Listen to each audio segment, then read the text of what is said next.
Gift Biz Unwrapped, episode 304. Someone can emulate what you do, but they can't copy what you do because everything we do has our own signature thumbprint on it. Attention gifters, bakers, crafters, and makers. Pursuing your dream can be fun. Whether you have an established business or are looking to start one now, you are in the right place. This is Gift Biz Unwrapped, helping you turn your skill into a flourishing business. Join us for an episode packed full of invaluable guidance, resources, and the support you need to grow your gift biz. Here is your host, Gift Biz gal, Sue Monheit. Hi there, it's Sue coming to you from snowy Chicago. I'm a huge lover of snow, as you may already know. If you're not in snow country, let me paint a picture of the perfect blizzard.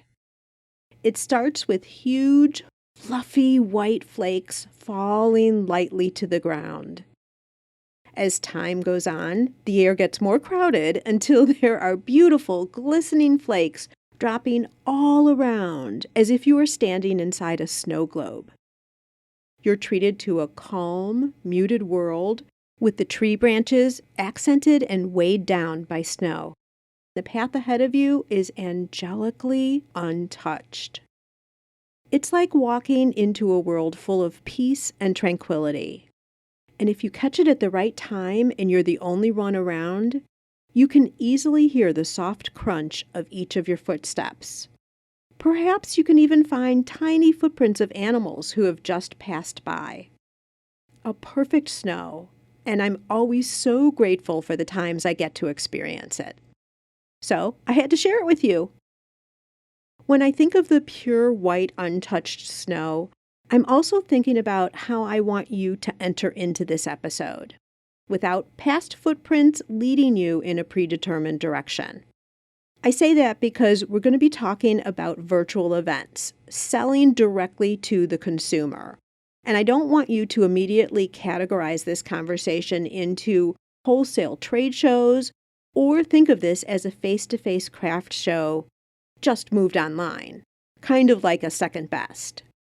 It's a mistake to go there. Virtual shows are a completely separate category entirely. Did you hear me? Virtual shows are a completely separate category entirely. These online events come with their own potential. They have unique qualities you need to understand so you can take advantage of all the opportunities. And there's huge potential for new sales that up until now, you may never have approached, like a direct connection to a national audience. And, well, why don't we just get into the show and you'll hear all about it.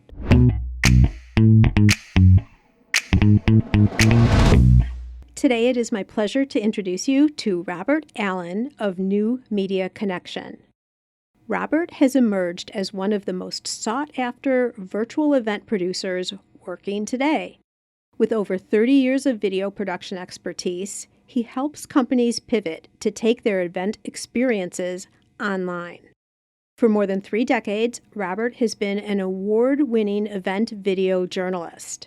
He was inducted into the WEVA Hall of Fame in 2002, received the prestigious Bob LeBar Vision Award, a multi-purpose International Creative Excellence Award winner, and for 2 years in a row was named to the Event DV 25, who are considered to be the most influential videographers in the field.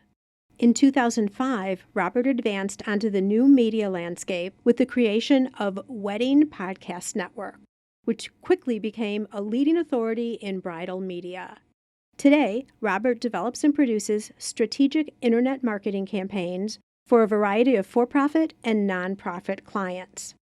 Robert's latest endeavor is at-home events, producing interactive virtual event experiences with his partner, Holly Ehrlich. Robert, welcome to the Gift Biz Unwrapped podcast. Thanks so much for having me, Sue. We knew this was coming. We've been talking about this for a while, and I am thrilled that you're here. Can't wait to dive in, but I've already warned you about my traditional question, haven't I? You have indeed. Okay, so if you were to describe yourself as a motivational candle, what color and quote would be on your candle? Well, the quote's easy, and I was thinking about the color, and you know me, I usually dress in very dark colors, but when I think about it as my candle, I think my candle would be rainbow because I would want it to be all inclusive. And my quote would definitely be by Ralph Waldo Emerson: "Do not go where the path may lead. Go instead where there is no path and leave a trail." And that's really a quote that I live by every day. Mark your own path, make a name for yourself, be different, which calls attention to you and makes you stand out from the crowd. Exactly. And I've always been a sharer and a teacher. And I think if I had another path to take in my life, it would have been a teacher because I never minded sharing what I learned, never feared someone trying to copy me or anything like that. Always felt that if I knew something, it was my job to be able to share it and lead the way. Love that. Well, I'm going to ask you, and this might catch you off guard a little bit, but this is an issue that we have with my audience all the time, is if someone is just starting a business, they don't want to tell anybody because what if somebody steals their idea? And let's face it, very few things have never been made. You might make a different version of a candle, or there's a different way you bake cupcakes or create your pottery. What's the advice you would give people who are so anxious about sharing their ideas because that's ingrained in you? What would you say to people who feel like they have to keep it a secret? I think that human nature kind of tells us that, right? We want to protect what's ours, okay? But when you're a creator, when you are someone who oozes creativity, someone can emulate what you do, but they can't copy what you do because everything we do has our own signature thumbprint on it. And that's what makes us who we are. So I think that that concern is valid, but it's not something that should hold anyone back from achieving their goals and their dreams. The idea will get out eventually, and people will nip at your heels, but look at it as a compliment. They say that imitation is the best form of flattery, but it's something that you have to learn to live with as someone who creates because someone will always try and emulate what you're doing. Right. And I guess the way I think of it also, based on what you're saying too, is you don't need every single person out there to be following you to be successful in your business. I mean, think of how many people there are, even just in the United States. You need a group, not totally small, but you need a group of people who are loyal and committed and following you. And from there, everything just unfolds. Absolutely. I think everybody needs a handful of raving fans. And I think once you establish that base, I think the natural exponential growth happens. But staying true to what you do and not trying to please everyone. But I think the word niche marketing, targeting in on who wants you, the idea of just kind of browsing the pages of a newspaper, let's say, are few and far between. Everything is targeted now. We search for exactly what we want to see. So the people that zero in on what you do, what you create, are the people that are looking for that. So I think as we move into the technology that lies before us, I think it allows more people to be able to find us easier. Have you heard the quote, different is better than better? Have you ever heard that? I haven't. That came to mind also as we were talking because it's almost better not to follow people who are in your industry necessarily because you'll be tempted to just try and copy what they're doing, but better. Versus, I'm going to stick with candles here, making a candle that's different than to your point so that you're niched down, you have a different quality to your product, and people will love it and follow it because you're the one who's doing that, not just making yet another candle, even though all the candles are great in my book. Yeah, no, I agree. And that has been my business philosophy all along is to create the demand for me, for what I do, so that people would not only want to work with me, but would be willing to pay a premium to do so. Because they get you. Yeah, exactly. And it doesn't work if you're looking to mass produce, okay? Because you would need to create something that can be kind of stamped out, let's say. But that was never my approach in anything that I did. So I always wanted to create from scratch. And when you do that, that should command. a much higher price tag because of the work that went into creating that. Sure. Well, tell us a little bit about how you've gotten to where you are today. Well, I have always, from when I was very young as the seventh grade, when I was made the captain of the Intermediate School 51 Audiovisual Squad. And it was all downhill from there. From that moment on, when I had a room full of projectors and film strip projectors and very early video equipment. We're talking, I don't want to date myself, but we're talking about the mid 1970s.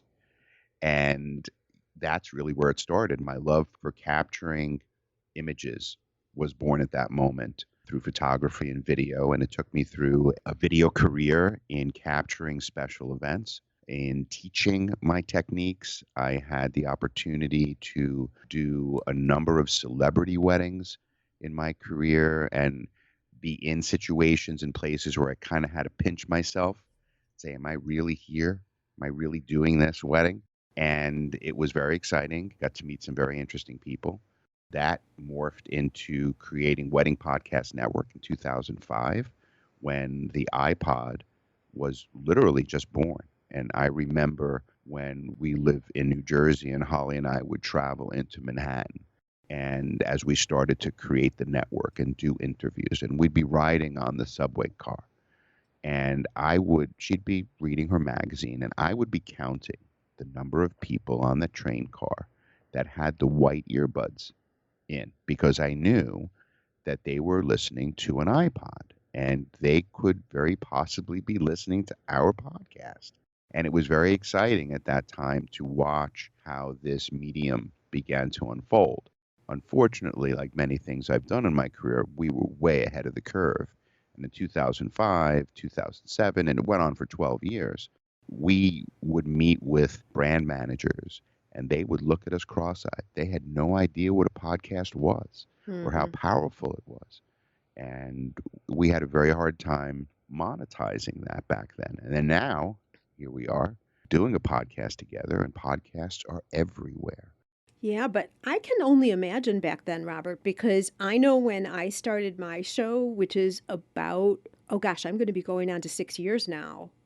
Even then, people didn't really know podcasts. I mean, even my audience right here, you had to educate people. Well, what's a podcast? How do I listen? Is that a URL? Do I have to go on the computer? Like, people were still very confused. So I can only imagine back in 2005 what it was like. It was almost impossible to get that message. You had double because you had to educate people and then direct them to the show at the same time. Absolutely. It was a challenge. And like you said, it still remains a challenge with any evolving technology like this. Teaching people and getting them to understand just how valuable it is sometimes takes some work. What do you feel the advantages are of being an early adopter? Gosh, you end up with a lot of equipment that you don't ultimately need. That's one of the things. I don't know if it's advantage or disadvantage. I guess for me, it's a mindset. I was always a leader. I was always one, I guess, to jump into the pool first and give it a try. And because of that, I made some mistakes, but I also had the distinct advantage of being a first mover in the space. And it's a lot of the reason why, even now, when we talk about virtual events, it's being done at a much quicker pace than we would do under, let's say, normal circumstances, because we want to be a first mover in this space because it will give us a distinct advantage as we move forward. Absolutely. And you also see the opportunity is upon us based on what's going on in the world. We've had to shelter in. And so how were people going to get the word out and sell their products? And let's face it, when you talk about wellness or wedding or whatever you want to talk about, events still went on. Some got delayed, but some continued to go on. And what way can you get the word out there but virtual? Indeed, the days of consulting the yellow pages for what you need are over. And we're in a very fluid situation that's continuously changing. And if you don't have a stronghold in the online space, then you're at a distinct disadvantage in doing business today. There are still businesses out there who don't have an internet presence, whether that be a website, whether that be a social media presence. You still meet people that say, oh, I'm not on Facebook. I won't do that. I'm like, all right, if you want to miss out on what's going on around you, that's your choice. But there is a lot of technology pushback. Like, I don't want to do that. Okay, well, you're going to need to learn and adapt if you want to move along with the rest of society. That's just the way it is. Yeah, I kind of see it as the evolution of media all along. I mean, in the beginning, what did we have? Word of mouth, if you want to go way back. But then newspapers came out, then radio, then the addition, not only, but the addition of TV, then direct mail, and now social media.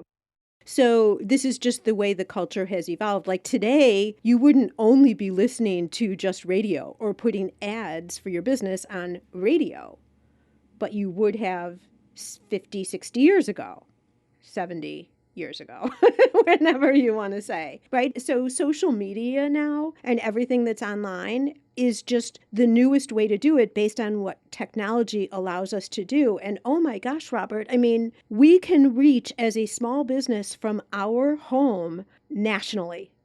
We can touch potential customers coast to coast now, even worldwide if you wanted to go that far. How exciting is that? The enormous power that each of us possess because of our ability to interact with the world at the press of a button is something that I think there is a segment of the population who has taken advantage of that in a good way. But there are many more who have yet to even dip their toe into that pool of being able to see the potential and see the power. And especially if you get the right people to help you and to guide you and to mentor you, it can really be something that changes everything in someone's business. Unfortunately, there's a lot of misinformation out there on how to do things. But I think if people take a step back and just use common sense to see just from their own behavior how they act and interact online and even in the real world, right? Because we talk about what works and what doesn't work. And if you think about it, we drive around and what do we see all over? At least I know where I live. Are billboards. Billboards are all over. You drive up and down the highway, you see billboards and you see people advertising on billboards. And you know something? If it didn't work, if billboards didn't work, guess what? They would be blank. Companies wouldn't be spending money. All you have to do is look around you at successful people, successful businesses. What are they doing? What are some of the things that they're doing that you can emulate that might help you? It's as simple as that. It's picking someone who you admire, someone who you would like to be like, your business to be like, and dive into what it is they do. And I'm not talking, this brings us back to the beginning of the conversation of copying. I'm not talking about that at all. I'm talking about walking in their footsteps, right? Of what path did they take? And can I get on that path? I think if more people did that, if they identified the people who were successful in the ways they would like to be successful, work-life balance, things like that, I think we would all be better off. But we have to do it with eyes wide open. You can't achieve that unless you are watching. So that's how it comes about, in my opinion. I would agree with that. Get on that same path, but do it your way. And I feel like the time is right now, too, when we're on another cusp of change. And that is, as you were talking about before, virtual shows. This summer, I had the opportunity, because there are a lot of pretty big shows that normally would happen in my area here. Fine arts shows, some smaller craft shows. And then, of course, there are the really smaller community craft shows and church bazaars and farmers markets and, all of that. But I had the opportunity to get out, and although it's social distanced, those of you who've been following me have seen the Facebook Lives I did when I took you through and showed you exactly how things were being managed. We've also done a podcast from one of the show producers talking about how they were managing through physical shows. But what I continued to hear from artists was, number one, they were obviously doing less shows because many of the shows were canceled. Number two, a lot of people were getting online for the first time ever because some of these makers, Gift Biz listeners, this might even be you. And no fault, right? But things are changing. they didn't have an online presence because by nature of what they did and the people who they are, they love going out to face-to-face shows.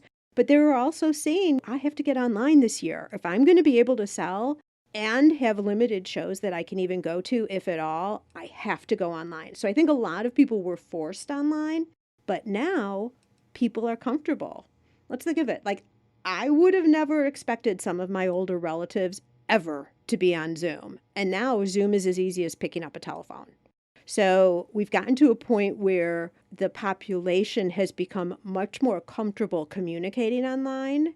We've also seen, and this was what I was hearing from artists, that they probably will keep up more of the virtual activity that 2020 forced them into because they're seeing that there can be a good compromise. You can do a little bit of both. I talked to one person in particular. He did 40 shows a year. And he says, you know what, I'm going to probably drop down to about 10. And the rest I'm going to do online. So to your point of being an early adapter, I am all in and right behind you and supporting you, Robert, in that idea that virtual shows will definitely be a strong wave for the future. Yeah, we're definitely on the same page there, Sue. That's for sure. Yeah. So talk to us a little bit about what you see as the strength of virtual shows overall. So for somebody who's like, all right, well, maybe, yes, but why? And what would the advantages be? Yeah, so that's a great question. And there are so many answers to that. Coming up after the break, all about virtual shows and why they are definitely something for you to be considering in 2021. Yes, it's possible. Increase your sales without adding a single customer. How, you ask? By offering personalization with your products. Wrap a cake box with a ribbon saying, "Happy 30th birthday, Annie." Or add a special message and date to wedding or party favors for an extra meaningful touch. Where else can you get customization with a creatively spelled name or fine packaging that includes a saying whose meaning is known to a select few? Not only are customers willing to pay for these special touches, they'll tell their friends, and word will spread about your company and products. You can create personalized ribbons and labels in seconds. Make just one or thousands without waiting weeks or having to spend money to order yards and yards. Print words in any language or font. Add logos, images, even photos. Perfect for branding or adding ingredient and flavor labels too. For more information, go to theribbonprintcompany.com. Okay, so what you said about people getting more comfortable now is exactly the case. People who have been exposed to the virtual space has increased exponentially over these last 6 to 8 months because of necessity, right? We were all headed in this direction. The pandemic accelerated it. So that's why we are where we are. So the advantages that I see, and some of these have been revealed to the population at large due to the pandemic. Number one, to me, is that doing the virtual shows allows you to reach a population that no matter how beautiful a day it is, would never be able to come out to an in-person event. And the majority of people who would like to come to the event don't come to the event for one reason or another. So by being in the virtual space, it eliminates many of those barriers that you would have for an in real life event. Secondly, the virtual space, as I describe it, is a lean forward environment. And what I mean by that is when people are attending a virtual event, they are fully engaged with that virtual event. They're going to it with purpose, and they want to get something out of the experience, which leads me to my third point about the virtual events, the way they exist today. We've done extensive research in being able to develop the virtual experiences that we do. And what we found is that most of the people who were involved in the virtual events, and I'm talking about from the vendor side, were extremely unprepared for that experience. And what I mean by that is the virtual experience from a vendor perspective is very different than an in real life event. When you're at an in real life event and you arrive on that morning to set up, the event organizer asks you your name and says, "Oh, great, Sue, you're in booth 23." And there it is. And they point to it. And from that moment on, you know exactly what to do to be able to present at that event. In the virtual space, You have to be taken by the hand, or you should be taken by the hand and shown step by step by step how to effectively present at a virtual event. And that's where the breakdown happens. So while we're ready as a society for this, the business person at large is not ready for the virtual experience to be able to maximize the benefit of that. So while we have a distinct need for this, and I believe it will continue, we have a huge gap in people being totally comfortable in attending these events, and especially businesses being comfortable presenting at these events. Interesting that you say that. And I think this would be a good place for us to talk about how you and I got connected. You, me, and Holly. Because I think we're going to start talking about in a little bit more depth what you've experienced and found out from the shows. And I know some of that now too. So I've talked a lot with people, and I did a podcast in December about how we connected. And I'd love to hear from your vantage point. Maybe you could share with everybody how we got together. Sure. So Holly probably knows this story in much more detail than I do, but I do believe that our first contact was you attending our at-home wellness expo. Isn't that correct? That's right. Yeah. So I believe we met in one of the vendor booths in the video chat. I think someone Holly was connected to introduced us, or it might have just been by chance. Is that correct? Actually, one of my Makers MBA students was a participant in the show. And I'm not sure exactly how she got in there. And she reached out to me and she's like, Sue, are you aware of this? You should look at this, and et cetera. And so I was going to talk with Holly after the week of the wellness show. But I thought, well, I want to know what this is all about. I want to know more before I talk with Holly. So I jumped into that show and was pleasantly, and I was so surprised at how smooth it was conducted, how efficient it was, how easy it was to navigate, and really excited about the overall virtual show because it's not one that I had experienced as I'd popped into other, and I'm going to put loose quotes around this, other virtual shows. Because a lot of the virtual shows are just directories. It's just a list of people, what they offer, and here's the link to the website.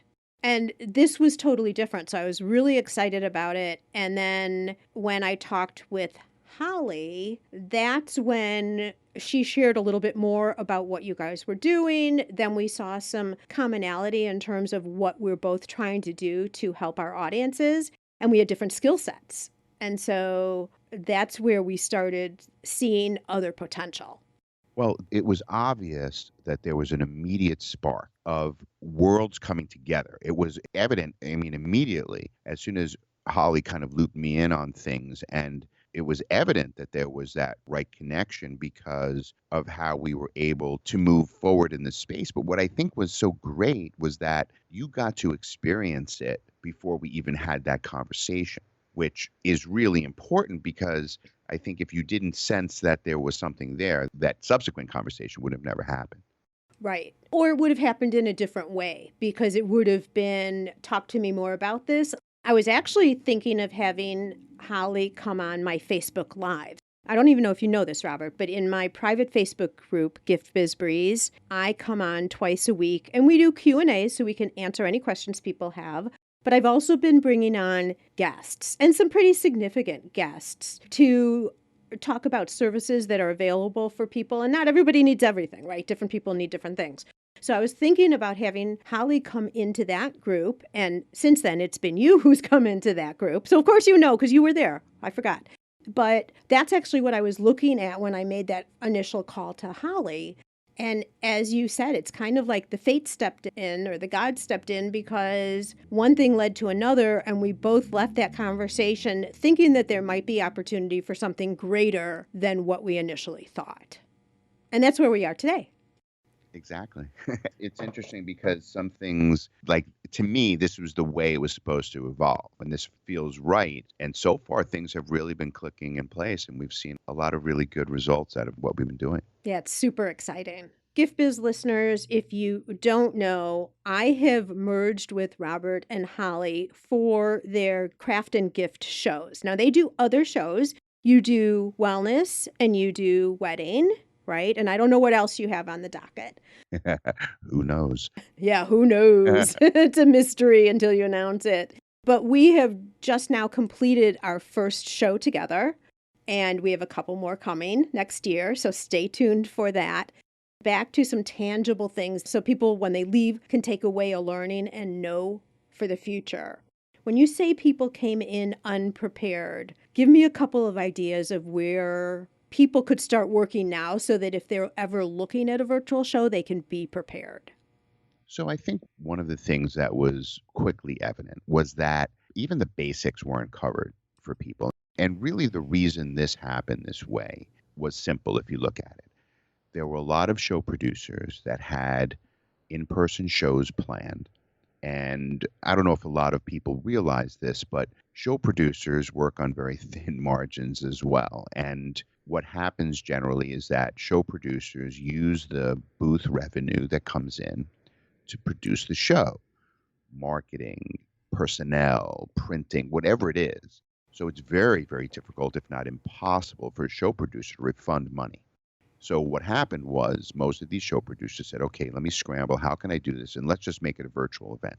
And what they did was they just created a virtual event, which for a lot of people just meant a website, and threw it up there with very little preparation for the vendor from the vendor side on how that would be different. Their goal was to not refund money. You're talking about people then who would have done live shows and all of a sudden they saw this isn't happening this year. I can't refund everybody's money. How do I save the show in some way, shape, or form? That's what you're meaning, is taking a physical event and turning it into virtual. That's exactly right. Okay. And while that might seem the easy solution at the surface, an in real life event and a virtual event are completely different. And I think the distinct difference in the events that we produce are that they are created as virtual experiences from the moment of inception. So the moment we start planning it, it is planned as a virtual experience. It's never a shift from in person to online. We're planning it as a virtual experience from the very first moment, and that's why it's so different. I'm kind of reviewing in my mind's eye the shows that I was supposed to go to last year. Now, some of them just flat out didn't have a show. And they said, are you willing for us to keep your money so that you'll be there next year? Because obviously they want to keep retention. They want to retain everybody, and some people will fall off for sure. So some people just didn't do a show at all. Other people made the transition, but are intending to go back to what they were doing. So it's kind of a stopgap year, if you will. So put something up that could be of value, and then they're going to go away. Exactly. But the thing is, this is one example, okay, when you're talking about our events. One of the things that we use, one of the tools that we use is a video chat feature. Now, that for many people just might translate into a Zoom call, right? That's what they think about. But when we prepare our vendors, it's a very, very different experience. We're actually coaching on building a virtual showroom. So much in the way you would set up a display for an in real life event, one of the things that we talk about is how do you present yourself visually in the virtual space? And that's a very different approach than if you were setting up at an in real life event. And most of the vendors that we've worked with so far have had no experience in that regard. And we are teaching and showing them for the very first time. So if you're going to be presenting in a virtual space, one of the things you should really consider, because you will be doing video interaction, is how do you set up your virtual space to look great on camera? And there are some very distinct things that we talk about with the vendors that choose to work with us about how to get them ready for that visually appealing experience for their attendees. And this is something that they've never, ever done before. This is something that is very, very unique to at-home events. I haven't seen anybody else doing this yet. And the way you've incorporated it in, I first have to say that my biggest observation was how smooth everything went tech-wise. People, they might not have known necessarily in the beginning until we taught them, but the buttons, when you press them, actually work. You know, like a button, if you're pressing and pressing and it's not doing what it's supposed to be doing, there's tech issues underneath. The system that you have is so solid from a tech standpoint that first off gives everybody confidence. But then the addition, and I'm guessing you do this with all shows, Roberts. We did it for the craft and gift show, but you have Q&As available where we make sure that everything is in place for every vendor. And one of the Q&A topics, and a big one because people were very nervous, to your point about being unprepared, is, all right, if I'm going to go on camera, I'm out of my house. What is this going to look like? What should it look like? And that was so valuable. We're not going to go through all the details of what that is because I want to get to a couple other things of how people can start setting themselves up to be prepared. But that's one of the things that we cover if you're a vendor at the show. Yeah, there are definite techniques that we share with our exhibitors that without too much heavy lifting can really change the visual appeal of what they're sharing in the online space. And that makes all the difference in the world. For sure. What are a couple of other things that people could be doing in terms of the foundations of their business so that they would be set up the best that they possibly could if they're doing a virtual show? Well, I think that you have to have an understanding that what you are embarking on is truly a community endeavor. And what I mean by that is, unlike in real life situation, which the shows that people participate in have a natural attraction to them. It's a beautiful Sunday afternoon. Let's go out to this park and walk this show. And people do that as part of their weekend activities. It's much different in the online space because what we rely on, and this is really, really important, and we've had much success because our vendors understand this, is that we all need to work together as a community in drawing people into this event. We have to work our own networks in being able to spread the word. And we help in this regard. We provide graphics, we provide sample text content to be able to share it within your network. Because let's say that every vendor was just responsible for bringing in 10 of their friends into the event. Just think about how many more people will attend the event just from that effort alone. And it's through that effort in bringing community together and everyone inviting their own networks of people. That's what makes these experiences extra special. Because now, not only do we have our own clients and friends and family attending, but now we're meeting new people that others are bringing to the event. So it really changes the complexion of who's attending, why they're attending. And that is one of the real benefits that comes from working with us because we really impress upon our vendors that this is a group lift. We're all responsible. And you know what they say, a rising tide raises all the ships in the harbor. So we are truly all in this together. And these events allow us to be able to bring that to life. Yeah. I mean, this is in addition to the Facebook advertising that you do. So we bring in people who would naturally be interested in coming into the show. So that's one way that attendees are gathered from across the country. But then also, as Robert just said, who are the people, whether it's family, friend, your email list, people on social. So just imagine if you were in a show with, let's just say 50 vendors. Okay, and all 50 vendors not only talked about it to their email list, but talked about it on social media. That enhanced with other ways. It's not just Facebook ads. There's other ways that you're bringing in people into the show, Robert. So all of that together makes this mix of eyes that, think about it. If someone comes in because they're your friend and wants to come and say hi to you in your booth, look at your things, do you think they're just going to pop out? No, they're going to go, well, who else is here?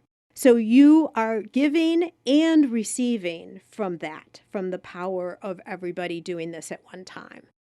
From my perspective, one of the most exciting things about the virtual show that we just did together is I think for the very first time, people began to really understand why some of the foundational elements that we talk about that you should have for a business are really important.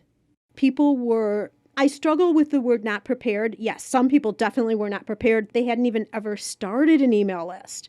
We had a bunch of people from the last show. They collected their first email addresses they've ever had. So now they're motivated to start an email list. But some of these things either weren't in place at all or were never utilized. And they knew they should do it. They didn't really get around to it. So it was kind of a trigger point for people to really get in place foundational things for business that you should have all along. Absolutely. People were less prepared for that because it's not just the sales that you get at a show. It's how do you get to communicate with them again so that they'll either buy again or remember you when they're ready to buy. Absolutely. I think most small businesses don't realize just how powerful an email address is. And the reason behind that is nobody can take that away from you. When you have a Facebook page or an Instagram account or anything in social media, you're at their mercy. They can close you down for any reason they want to. And unless you have a big legal team behind you that's going to fight Facebook or fight Twitter or fight Instagram, guess what? Your account is gone. And all of those followers that you amassed over the years are gone. So unless you're gathering emails and you are regularly corresponding through email, you're missing out on a lot in terms of business. So that's one of the first things that we work with our exhibitors is how to start gathering those email addresses because they're so vitally important. Absolutely. Another thing that I found was that people weren't really prepared with their photos. We had anticipated that they've got product photos certainly for promotion and for within the shop. And I'm not saying everybody, of course, but some of the photos were less than photo ready, audience ready, I guess I would say, or there weren't photos. So some people were scrambling around. So that's another thing that you can make sure you prepare for just for a solid business so that when opportunities come up, it's easy to integrate everything in. And I'm going to suggest with photos, your top selling products, make sure you have them just on a clear background, just on white, just like a flat lay on a white background or marble background, however you want to do it. And then also in a lifestyle shot, how do people use your product? Someone wearing the jewelry, someone putting it on, maybe it's in a jewelry box, things like that. But I feel like photos is where a lot of people can up their game. What do you say, Robert? Oh, without a doubt. I mean, we're visual creatures and we're tactile creatures. And that's something that where people are going to have to learn how to do. And I think you do it through visuals, whether it be photographs, videos. You bring your products to life. And if your product is something that people would normally be touching and feeling, you're going to have to, through your visuals, bring to life that texture of what they might touch and feel. And that might have to translate in your copy that accompanies photographs, getting really descriptive in your text. And then, of course, testimonial from people who love your products is incredibly powerful, especially if you're dealing in the online space, because normally what you could experience in person, taste it, touch it, smell it, you can't do. But if someone has touched it and smelled it and tasted it already, and they're explaining how wonderful it is, to how it feels on your body, how it feels in your hands, how it tastes, how it smells, that is one way of being able to bring that to someone who would normally be able to experience that in person. True. And I'm thinking the other thing is because a virtual show is open 24/7, if someone's looking around at 2 a.m, they can't sleep, whatever you have there that they can look at or a video that they may be able to click into, maybe it's a demo of you talking and doing your product, anything like that, all of that is set and has to speak for itself. Versus a face-to-face show where you can, hi, come on in, like show your personality that way. What you have on screen has to be able to be a standalone and speak to itself. It does. It has to tell your story accurately in a way that people will have it resonate with them. That's really what you're trying to do. And I think it all boils down to authenticity. The more authentic you can be in whatever you're translating to your audience is where you want to be. Because that your energy and your vibe that you give out is a lot of the reason why you're successful. People like to buy from people they know, like, and trust. So if you can establish that, then you're more than halfway there in being able to make a sale. And that takes some creativity in the online space. You may be wonderful belly to belly, but you may need some work in translating that energy and that feel to the online space. That's where we come in because we learn so much from the people that we work with, and we do that for a reason. We want to know what their experience is like. We follow up, we talk to them because all of that helps us grow and learn as event producers in creating a better experience overall for everyone involved. Absolutely. The other thing that was really interesting this go around is that there was some question about how the booths got listed. Do you want to talk about that? Yeah, that was one thing that we as a team wrestled with because we know that in a physical space, there are some spots in the room that are better than others. Is it busier by the restrooms? Is it busier by the entrance? Do you want to be on an end cap? So a lot of that kind of goes away in the virtual space. So when it came time for us to lay the virtual space out with our booths, we wrestled with, well, how do we list them? Is it first come, first serve? Is it alphabetical? Is it reverse alphabetical? And we tried a number of different ways. And again, we took the time to analyze those results to see what might be working and what might not be working. But suffice to say that we're always trying to develop the best possible experience for our attendees and our vendors. And we work with our platform that we use in their development team in making sure that after each event, when we debrief and we survey and we get that feedback, that we make the changes necessary to the virtual space going forward so that the experience always continues to improve. And we're always on the hunt for new tools that we can integrate because there is no one universal tool that takes care of everything. It's a myriad of things working in concert that create the overall ultimate best experience. And we're always on the hunt for that mix. And we take feedback very seriously. We don't just the old cartoon of the suggestion box. You put it in and there's a paper shredder inside and it's just shredding them up. It's not like that. When we get feedback from attendees, from our vendors, we take that very seriously and we do whatever it takes to implement those changes and those modifications as we all continue to grow and evolve in a very, very new space for many of us. Yeah.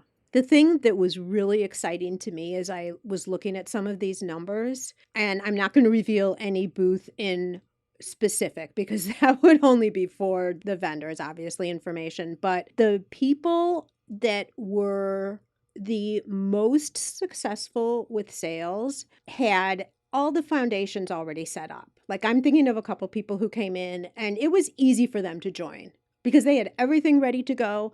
I think they set their booths up, Robert, in like 30 minutes and they were ready and rolling. And not that they didn't need to learn some of the specifics of the platform, push this button, this is how you get to talk with people who come in the booth, things like that. But everything was ready to go. Their shipping processes were ready. This is another great thing about the show is it connects directly up to however you already capture your sales. So people who had that in place and smoothly were already processing sales had the easiest way of it, if you will. But I'm thinking of some other people. It was really interesting to see that there were some booths where there were lots of visits and lots of repeat visits too, which I thought was really interesting. Like it's not just people come to the booth, they make a decision and they go away. There's continually traffic coming in for all the days that the show was open. But then you could also look at the booths and see how much of that was new traffic and how much of it was repeat traffic. And I think this is really important when you think about virtual. And I don't even put it in the same place as a face-to-face show at all. Because when you go to a face-to-face show, what are you doing? You're walking from booth to booth. That booth is getting the majority of your attention. Yeah, you might be with a girlfriend and you're chatting, but you're really focused on the booths. When you're in a virtual event, you might have other tabs open on your computer. You might be sitting with your computer while you're watching TV. Your kids might come and want to talk with you. Maybe you're watching when you're at work and all of a sudden you better get back to the project. There are a lot of things competing for your attention. And I thought it was really interesting to see how people would come back to the booths over and over again. But what it also tells me is the booths need to be very clear and easy to navigate and not too overwhelming. Like not every single product you have in the whole entire world, just maybe your top best sellers. And I don't know that you've come upon or would have a recommendation for how many products, but I don't think it's everything because they can always go over to your website. Oh, yeah, that's a great point. It's definitely not everything. You definitely want to go with your handful of bestsellers, 6 to 12 items. Things that are seasonal. Yeah, and you have to be on target for season. And I know some of the things that we discussed, Sue, was that some of the participants who were struggling a little bit didn't really even have up-to-date presence online seasonally. And that might be a turnoff for a visitor to come and not see the website prepared for the season in which they are, if that is applicable. So it was clear to us that there were some that were very prepared and some that needed some help. And that's okay. That's something I think that shows that there is distinct potential here in this space for everyone along the continuum. So you don't have to be an extremely well-established business in order to take advantage of the virtual space. I think you have to have that desire and drive behind you, the ability to take advice and to take some constructive criticism and to actually put that in place. Because that's the thing. People will do a lot of educational seminars and workshops and self-help and all of that. But the fact of the matter is, if you go to a conference, let's say, whether it be online or in person, and you don't implement those ideas that you learn within the first 2 weeks of you learning them, guess what? You will never implement them. Yeah, it's not happening. Nope. Momentum is key. If you're in momentum, you have to remain in momentum. We do not exist in a business climate right now where any business, large or small, can take their foot off the gas. So as much of a struggle as it is right now for some businesses financially, it is not the time to sit back and wait. It is the time to put everything into action and to move forward because that's going to be the way out of this. It's not sitting around and waiting for a solution. It's action. It's moving in a forward momentum that will propel you out of this. And I think the people who are remaining afloat are those who are creative, who are looking for new ways in which to do business and are succeeding. They are succeeding in a very tough climate. I agree.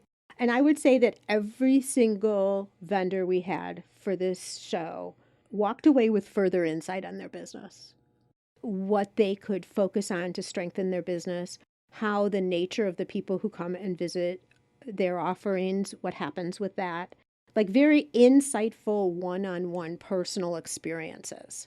So that was exciting. And for me, because I'm all about foundational business development, so you are as strong and profitable as you can be without gouging a customer, of course, but the right mix so you're actually making money. That is so exciting for me, for people to be seeing and recognizing things in their business. Some of them are just little tweaks. Some of them are things that they're now, for the first time, understanding why they're valuable because they're seeing their fellow booth mates doing it, such as email lists. I mean, it's been so exciting to see eyes light up, people excited and seeing potential for their business growth from what they've experienced in the show. I haven't even told you this before, Robert, but that is my all-time favorite thing about doing this with you, not because of everything we're doing, because that's all great too, but that they're walking away better, more insightful about what's happening with their business and looking at things that they can do to grow as they continue on and hopefully coming into future shows with us. Yeah, it's just enormously satisfying to be a part of someone's success. And that has always been a highlight for me and for Holly in our careers, is being able to help people, watch them grow, watch them flourish. And there's no better feeling in being able to help people with their businesses. Totally agree with you. Share with everybody where they can learn more about the at-home events. So we have a great team and a wonderful web designer, and we have a great website that has all of our information, how to contact us, all of our upcoming shows, and that's athomeevent.com. And you can reach us through there. If you have any questions, you can send them. Our social media links are there. And we love to hear from people. So if you want to drop us a note, please do so. We get back to everybody. We're a pretty small, tight operation here And if you need to speak to us directly, we will speak to you directly. Wonderful. And we have a couple of upcoming craft and gift shows planned for 2021, one in April, one in December. So if you're interested in chatting about those, you can also look at everything over on the At Home Event website. Absolutely. And I would encourage all of you to, if you're even thinking about it, please join us. You won't be sorry. And the sooner you commit to being a part of the event, that's when we get you into the flow of promotion that happens. We can take you on at the very last minute, but by being with us from the beginning, you will get a distinct boost in terms of exposure because we start to promote all of our partners immediately. So you'll get lots of extra promotion by joining us right from the start. So if anyone has any questions or even thinking about it, please reach out to Sue or visit our website and we'd be happy to share with you what we're doing. And you know what, the other thing that I was thinking that is a big perk too is that once you've set up your booth the first time, you can go in and literally make some seasonal tweaks, product tweaks, anything that needs to happen. So you don't have to start from the beginning again. So any of our repeat vendors can literally be up and running and ready to go within 15 minutes. Seriously, because their booth's already done, already set up. Yeah, exactly. And even first timers setting up the booth, it's copy and paste for most of it. And it's all information that you already have established. So it's quite remarkable how quickly we can get you up and going. With a really, really professional looking booth too. Well, Robert, thank you so much for being on the show here, talking through. We did a little bit about sharing directly with everyone who's listening, and then we also talked a little bit, just you and I, back and forth of our experience. So that was kind of fun to do. But I do want to say here publicly, I am so honored to be connected with you and Holly, to be putting on and sponsoring the 2 craft and gift events. And I look forward to what 2021 brings for us. Yes, we're very excited about working with you, Sue, and we are fortunate that we found each other. We're really excited about what next year has in store for all of us, and we hope that it will be a more positive year for everyone. And we know for a fact that no matter how we perceive getting back to normal is, we know that what we've hit upon here in the virtual space will continue to exist regardless of how we get back to normal, as a lot of people are saying. We know that we have touched a part of our community that we will continue to service, and we will continue to be there for many years to come. Absolutely. So well said. I have nothing to add. Thank you so much, Robert, for being on the show. Thank you, Sue. It was my pleasure. Okay, picture me hitting you with a snowball. All in fun, of course. I just want to get your attention so you're really listening to this. Virtual shows starting now are something you should be considering as you look at your marketing plan for 2021. If you're already doing in-person craft shows, this is unnatural. And if you've never done a show before, this is an excellent opportunity to get your product seen by a national audience.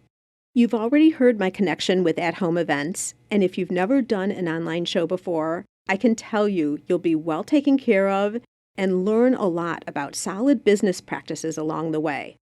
I only attach my name to the best. The at-home craft and gift shows this year are in April and December. You can go check out all the details at athomeevent.com. And for you special Gift Biz listeners, I've connected you up with a 10% discount off your booth. Just enter the code GIFTBIZ10 to receive that savings. Again, GIFTBIZ10 to get 10% off your booth at the At-Home Craft and Gift Show. Next week, we're talking all about makeup. I know it may seem like a break from what we normally talk about on the show, but really it isn't. I'm bringing in a pro to tell you how you can look your best, live streaming and in person, through your makeup application. Because let's face it, as much as we say looks don't matter, they absolutely do when it comes to boosting our confidence. And when we speak confidently, our customers believe in us and trust us with their orders. That's a wrap for today. Thanks for spending time with me. If you'd like to show support for the podcast, please leave a rating and review. That means so much and helps the show get seen by more makers, so it's a great way to pay it forward. And now, be safe and well, and I'll see you again next week on the Gift Biz Unwrapped podcast. I want to make sure you're familiar with my free Facebook group called Gift Biz Breeze. It's a place where we all gather and are a community to support each other.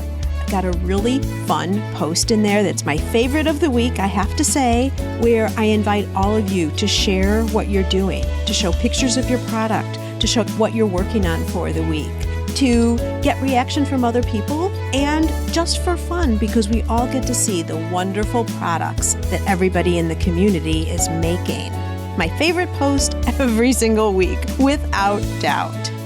Wait, what? Aren't you part of the group already? If not, make sure to jump over to Facebook and search for the group Gift Biz Breeze. Don't delay. Come join us in Gift Biz Breeze today.